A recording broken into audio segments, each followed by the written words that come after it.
Trump is a little bit upset at Putin, and he's mad. He's mad about it. Let's have a conversation about it. President Trump is lashing out at Vladimir Putin again today while issuing new threats against the Kremlin. Just moments ago in a social media post, he wrote, "What Putin doesn't realize is that if it weren't for me, lots of really bad things would have already happened to Russia. And I mean really bad. He's playing with fire." Sources tell CNN the president is now considering new sanctions on Moscow as he grows more frustrated over the Kremlin's escalating attacks on Ukraine. This is happening after another wave of Russian strikes overnight. They pounded numerous parts of the country, and Ukrainian officials say at least 2 people were killed and 16 were wounded. In the meantime, Moscow is blasting a decision by Germany and other Ukrainian allies, including the U.S., to lift a ban on firing long-range missiles into Russia. That's a move that allows Ukraine to strike military targets that are much deeper inside of Russia. It's a decision that the Kremlin is calling dangerous. CNN's Elena Treen is with us now from the White House. Elena, what are you learning about Trump's growing frustration with Putin?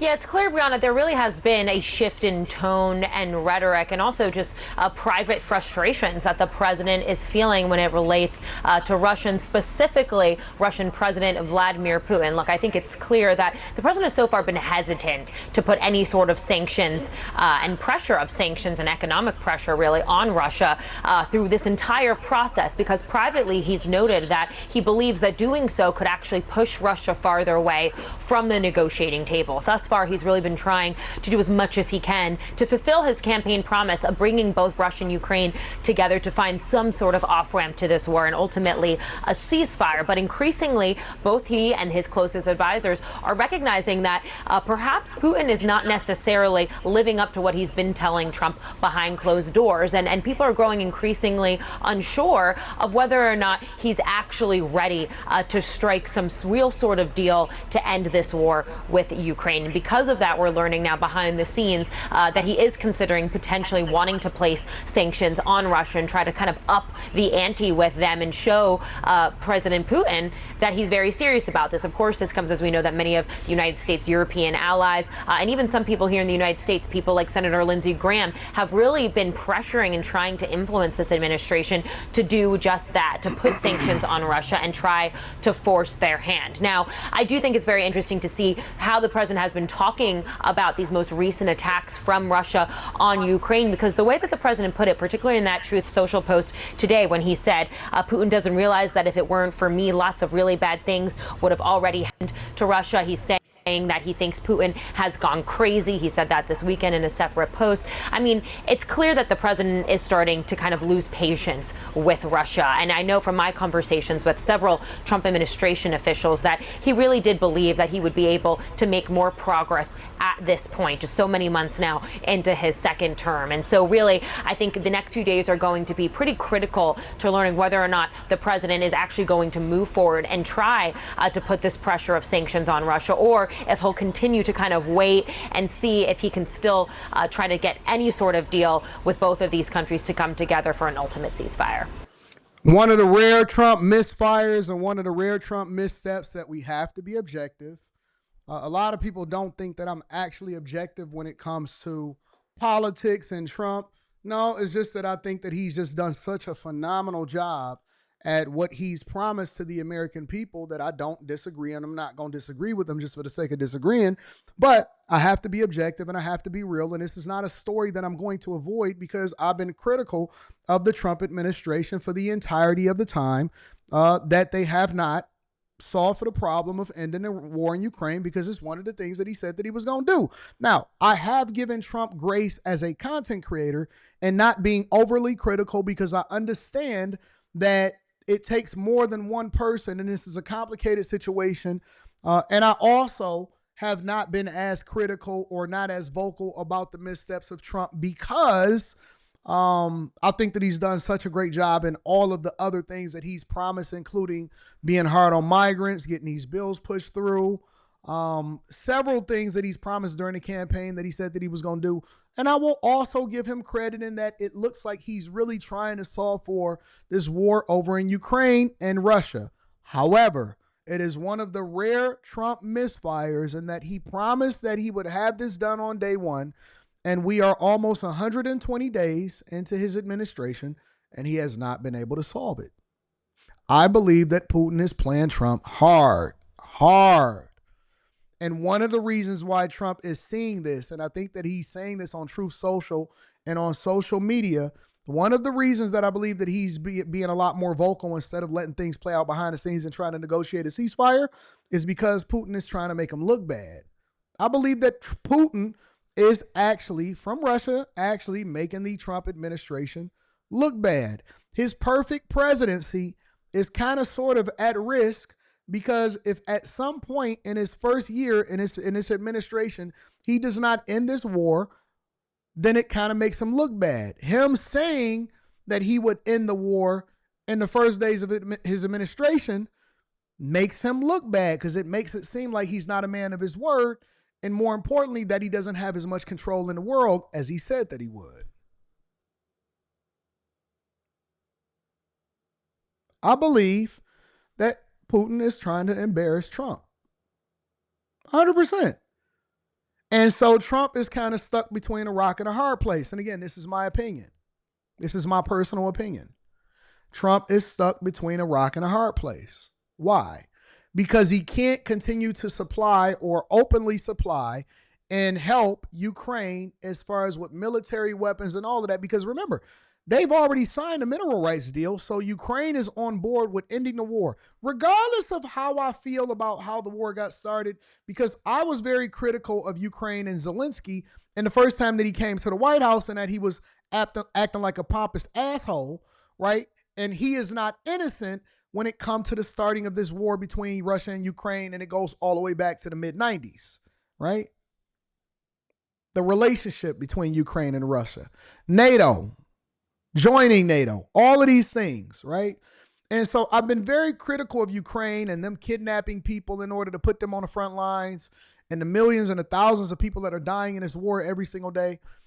And then at the same time, I have to be objective enough to also call a spade a spade. There's a lot of people that were very critical of Zelensky when he showed up at the White House that's not continuing to have the conversation about how Vladimir Putin is still being a warmonger, even though there is a mineral rights deal signed, even though Zelensky has signed the paperwork, even though there is supposed to be a ceasefire sooner than later, even though we've labeled Russia and we haven't sanctioned them so far in the same way that we've sanctioned places like Iran.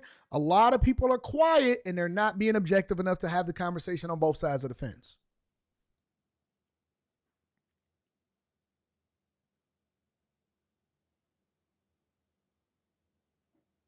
It's a lot of people that's quiet. We got to have the conversation on both sides, including Fox News. Fox News, I'm not sure if Fox News is covering this in the same way that they was covering the whole Zelensky situation.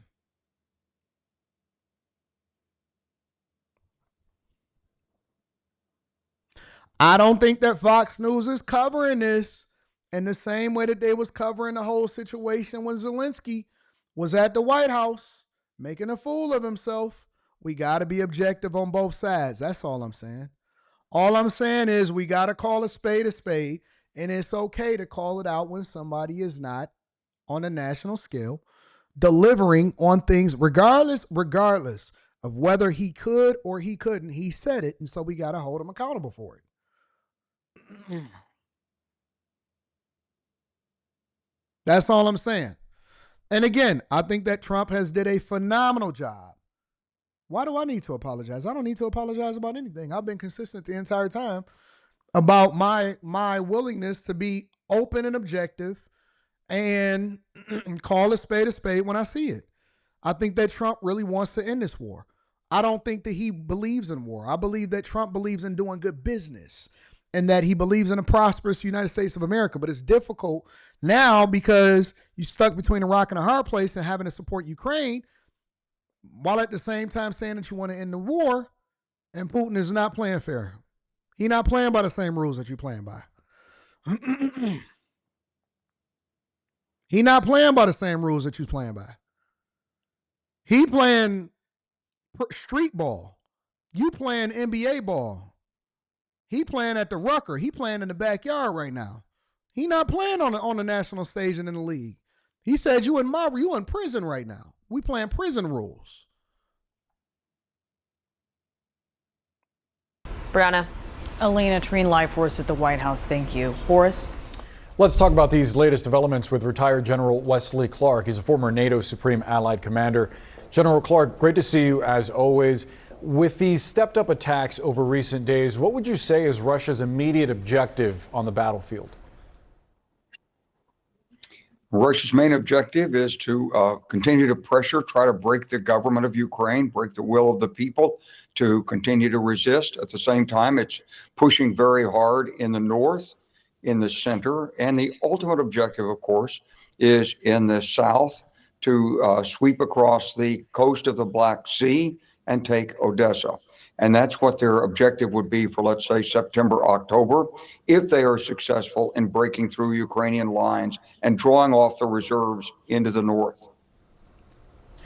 What would you say are the practical implications of having Germany and other Ukrainian allies lift these restrictions on Kyiv to fire long-range missiles into Russia for the first time? Could that slow down the Russian advance? I think the lifting of the restrictions is an important signal psychologically. I think it's also marginally important, provided the United States is providing the intelligence to accurately target these long-range strikes. How many they are, what the inventory is, and what the impact it remains to be seen. But the way to make a greater impact is to surge more U.S. artillery in. Let me make sure that I get some control in room 9 in here, because obviously we got some new people that's not aware of the rules. All right, the rules is not to be overly disrespectful, to just be reasonable as an adult and being able to communicate. We don't censor people, we don't block people, and we don't prevent people from being able to communicate effectively what their thoughts are, especially if you disagree. There's plenty of people in the chat right now that disagree with a lot of what I say, and we do not block them. We let them get their shit off. We cool with that. We don't have no problem with that whatsoever. But y'all gonna have to make sure that you know how to communicate effectively. If a mod times you out and says go sit in the corner, that means you said something overly egregious about somebody or you was overly disrespectful. Come on, man. We too grown. We adults. Everybody can say what they want to say, but it doesn't mean that you can be overly disrespectful. Just be mindful. Disagree, but disagree like you got some sense. That's all we saying. I shouldn't have to remind y'all of that. Small arms and the other items that Ukraine desperately needs right now. The administration so far has floated the idea of additional sanctions, and there is a bipartisan bill in the Senate proposing a 500% tariff on any country that is buying Russian energy right now. Do you see that financial disincentive as enough to sway Vladimir Putin toward the negotiating table? Seems unlikely that that kind of a tariff can go in effectively against countries like India and Gulf states who are involved in directly or indirectly in the Russian oil trade. But it's an important step, and it's very important for the president at this point, after 5 to 6 weeks of expressing frustration and threatening sanctions, to move ahead and do something. So whether it's that particular set of sanctions or something else, it's very important at this time that he take concrete action. This is not going to harm the prospect of negotiations. It's going to incentivize them. Joanne Butcher says, I am not going to hold Trump accountable for war that has nothing to do with America. I understand what you're saying. You're saying that he wasn't the one that was at the helm when the war started. And I give you that. I think that two things can be true at the same time. At the same time, he promised something. He said that he would end the war. And objectively, I think that Trump is really, really, really trying to end the war. He's trying to do what's best for America. I think that he has been absolutely great in his presidency so far and the minimal amount of time that he's been in office. But we have to just be objective enough to say that this is what he said, but he hasn't been able to deliver it yet. Do I think that he's going to be able to deliver it? 100%. Has he done it thus far? He has not. He has not. That's just the truth. It's just the truth. Could he be held accountable for a war that he didn't start? No. But can he be held accountable for what he said? Absolutely, 100%. Objectively, 100%. I don't believe that anybody is going to be 100% right 100% of the time. This is one of his rare missteps, and it's okay to say that it was a misstep.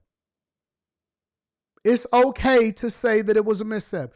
Doesn't mean that he's not a great president. Doesn't mean that he's not delivering on 98% of everything that he promised. But this is a big deal, and this is something that we have to be honest about.